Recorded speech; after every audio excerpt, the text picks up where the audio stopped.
con justo la muerte de tu papá, con la muerte de mi tío, ¿cómo lo vivió ella? ¿Qué te acuerdas de su proceso de duelo? Porque estaba joven, ¿no? Sí, 52 años. 52 años. Y pues empezó a estudiar, a prepararse, porque ella se casó muy chica, entonces no terminó la carrera, entonces ella, pues para ella poder trabajar y ser independiente y poder hacer lo que le gustaba, que era viajar, y eso le ayudó mucho. Porque se entretuvo mucho. Estuvo estudiando. Sí, es cierto. La carrera, la carrera. Entre otros, diplomados, Sí. de todo. Y eso, pues, pintura, le gustaba mucho pintar. Tenía mucha facilidad, entonces también era tener cuadros por todos lados y temas, expuso. O sea, ella realmente se sentía ese duelo lo pasó con mucha actividad. Como muy ocupada, Muy ocupada. Pero, bueno, viene esto de los recuerdos, que empieza a olvidarse de los detalles. Y después de mucho estar con doctores y examinando y haciendo el estudio del TAC, del cerebro, de todo, dimos con la persona adecuada, un geriatra, el doctor Lozano, Rodrigo Lozano, y pues nos dio el diagnóstico. Demencia frontotemporal, que es una de las tipos de las demencias. Hay muchas demencias. Sí, es lo que te iba a preguntar, porque hay mucha gente ahorita que tal vez no está viendo o escuchando, que dice, bueno, a ver, ¿es demencia, es Alzheimer, es qué? O sea, ¿cómo está eso tipificado? Y sobre todo cuando te dan la noticia, o sea, ¿qué es lo primero que viene a tu mente? Exactamente. La demencia frontotemporal no es menos, no es tan normal, bueno, no normal, sino que no... Es más común la demencia del Alzheimer, de la enfermedad del Alzheimer, que la de frontotemporal, pero al final cualquier cuidado es lo mismo. Es demencia al final. O sea, es demencia y los cuidados son pues prácticamente los mismos, ¿no? Exactamente. Los síntomas pueden cambiar o el tiempo de cada uno de desarrollo, pero al final pues es que es como, yo siempre he dicho que el cerebro es como cables que la demencia va cortando. Entonces los neurotransmisores pues no están dando las señales al cuerpo ni a la mente, porque es un trastorno neurocognitivo mayor. Entonces dependiendo de dónde está localizado esa parte del cerebro que está ocasionando esos cortos, pues es dependiendo de los síntomas y de las formas. Entonces cuando nos dan el diagnóstico, pues prácticamente no sabemos absolutamente nada, porque no lo habían experimentado. Ni cómo va a ser. Entonces el doctor pues nos da los síntomas que posiblemente le pueden dar, no siempre, pero pues tiene que dar una estadística. Entonces se nos vino como una bomba de tiempo que pum, explota, y ahora ¿qué hacemos? ¿Para dónde corremos? O sea... Oye, ¿y ella sabía del diagnóstico desde esa primera vez? Se lo dieron, pero no lo aceptó. Ok. Que es natural, ¿no? Es esperado. Es total, porque ella siempre... Desde que soy muy joven, siempre decía que ella tenía que estar muy activa porque nunca quería que le diera la enfermedad del Alzheimer. Entonces, imagínate, pues, que el doctor se lo diga. Lo que justo ella quería evitar. Lo que justo ella quería evitar. Entonces fue muy más difícil, porque como no se abrió con nosotros sobre el tema, pues nosotros lo respetamos, porque sabemos lo impactante que iba a ser para ella el cambio de vida, el ya no poder trabajar y al final pues olvidar. Es como que lo decimos muy fácil, pero cuando se te olvida quién es tu hijo o quién es tu familiar, pues es bien difícil. Cuando estás en un supermercado y no sabes dónde dejaste el carro, ¿no? Que para muchos pudiera ser algo muy fácil y muy sencillo. Pero luego, me ha tocado conocer casos donde ni siquiera se acuerdan si venían manejando o no. Sí. O dónde están las llaves, o dónde está la bolsa, ¿no? O dónde estoy. O peor aún, David, el no encontrar los lentes, y cuando los encuentras no saber qué hacer con ellos. Wow. Eso es que es un foco rojo total de que es una demencia, porque al final todo el mundo olvidamos cosas.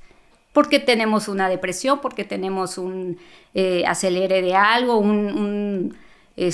cualquier cosa que andamos distraídos, o angustia o algo, se nos puede olvidar, pero cuando ya no sabemos qué hacer con eso, con ese objeto, pues ya es un síntoma de una demencia. Oye, ¿y cómo lo toman ustedes como hijos? ¿Cómo lo viven tus hermanos y tú cuando reciben una noticia como esta? Porque me ha tocado a mí conocer de todo, gente que está muy negada, gente que lo acepta luego. ¿Cómo fue ustedes? ¿Cómo fue el caso de ustedes? Pues fíjate que para nosotros fue como... nos activó de qué vamos a hacer, o sea, tenemos que resolver antes de ver cómo lo sentimos nosotros como hermanos, porque cada hermano es diferente aparte. Sí, cada proceso es distinto. Cada proceso es distinto y sus razonamientos y reflexiones igual. Es cómo le vamos a resolver. Entonces teníamos juntas, así le decíamos, juntas de familiares, ¿no? Y ahí nos dimos cuenta qué hermano, qué podía ofrecer o cómo podía ayudar en ese proceso de inicio, porque al final se fue modificando y cambiando dependiendo de las necesidades de mi mamá. Entonces, pues ahí empezamos a ver las medicinas, cómo, el dinero, tener todo en orden en el banco, porque mi mamá en algún momento ya no iba a poder firmar o ya no iba a poder sacar dinero. O sea, todos esos detalles que teníamos que plantearlos en mesa, ¿verdad? Que son grandes temas, ¿no? O sea, y que si no lo haces porque estás en un proceso de negación, que también es válido, pero el problema es que luego se acumulan las cosas, ¿no? Exactamente. Y se hace luego más complicado. Más ¿no? complicado. Y uno de los temas es, ¿cómo le dices a mi mamá que ya no trabaje? Qué fuerte. Y que ya no va a poder manejar cuando ya...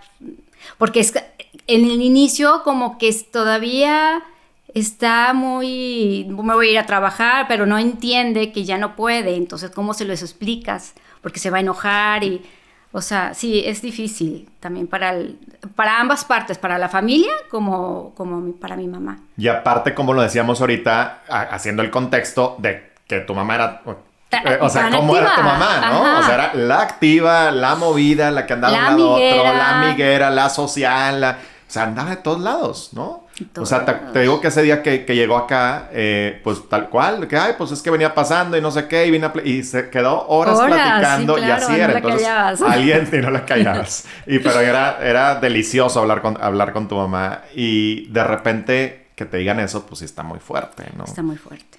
Está muy fuerte, pero empezamos, bueno, Ale, quien vivía con mi mamá era mi hermano. Uh-huh. Entonces Ale tuvo que venirse. Un abrazo a tu hermano también. Uh-huh. Sí, mi hermano. Entonces Ale tuvo que regresar a la casa para estar con mi mamá. Okay. Porque ya no podía estar sola. ¿Por qué? Porque empieza a olvidar los espacios de la casa. O simplemente es como tener un niño chiquito que tienes que tener la casa segura. Uno, todos los documentos importantes, dinero, joyas, lo que sea, hay que ponerlo en un lugar seguro, porque mi mamá podía poner un zapato en el refri, su pulserita no sé, ¿dónde lo ponían? En la azucarera, o sea... De hecho, ahorita platicamos del libro, ¿no? Pero estaba leyendo por ahí que, por ejemplo, papeles importantes los tiraba, ¿no? O sea, que de repente podía llegar a tirar algo que era, pues para ella era cualquier cosa, y a lo mejor era... Exactamente. A mi hermana se le perdieron 20,000 cosas, entre ellos sus cosméticos, porque no los encontró y no lo hace. Claro, las personas con demencia no lo hacen a propósito. Claro. Al revés, ellas piensan que alguien se les está robando. No están conscientes realmente de esa acción que están haciendo. Ponía, sí, inverosímil. La verdad es que al principio fue, o sea, abres el refri y un zapato como que sí te espantas, ¿no? Pero pues vas viendo y observando que es parte del proceso. Oye, y al inicio, Vero, ¿cómo fue tu proceso emocional? O sea, yo sé que era como resolver, hacer cosas, etcétera, como para ir mediando un poco, ¿no? Pero, ¿cómo lo sentías tú? O sea, ¿cómo te pegó? Lo que pasa es que la demencia no avisa. Es de un día para otro. Entonces tú tienes un proyecto de vida y tienes situaciones que estás pasando en el momento personal que lo tienes que dejar a un lado para seguir y ayudar y acompañar a mi mamá. En ese proceso, mi esposo tenía cáncer y mis hijos estaban chicos. Entonces, y aparte se le hizo unas metástasis, era un cáncer de riñón y se fue metástasis en el pulmón.